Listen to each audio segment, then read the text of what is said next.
Here's the Kaufman family plot in Fort Scott, Kansas.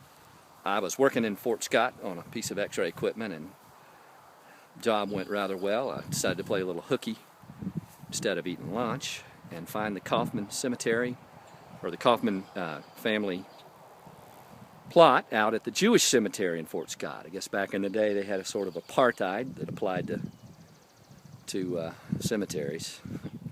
And for all I know, they still do, but there's no one buried there. There's the Kaufman name, if you can see it. The light's a little bit harsh.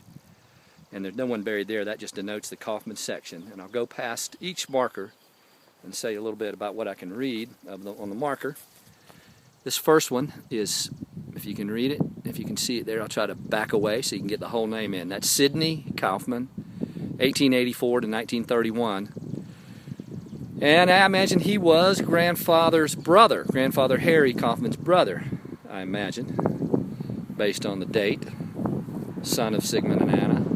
And then his wife, who outlived him by quite a good stretch of years, Florence Kaufman, 1887 to 1953. And there are 4 more markers here. 2 of them, the next 2 are really interesting. You might not have known about these folks. Here's Gustav Kaufmann, Durkheim, Germany, 1851 to 1881. He died young. He was surely a brother to Sigmund Kaufman, our ancestor who immigrated in Shreveport, Louisiana, and then came up to Fort Scott.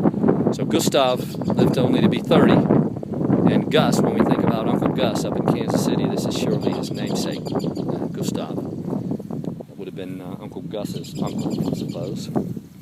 And here's a very interesting thing. This is Wallace, 1888 to 1888. So this is surely, a stillborn infant, or someone who maybe tragically died in the first year of his life.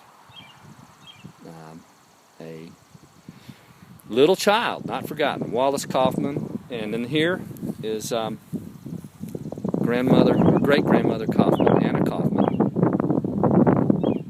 Let's see, November 1st, 1856 to March 15th, 1921.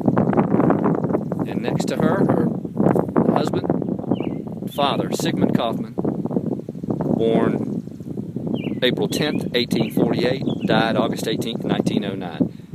And that's it. But what a great place to find. What a blessing it is to find this cemetery. And I hope everybody enjoys seeing this little snippet of video, a little bit of family history from Fort Scott, Kansas.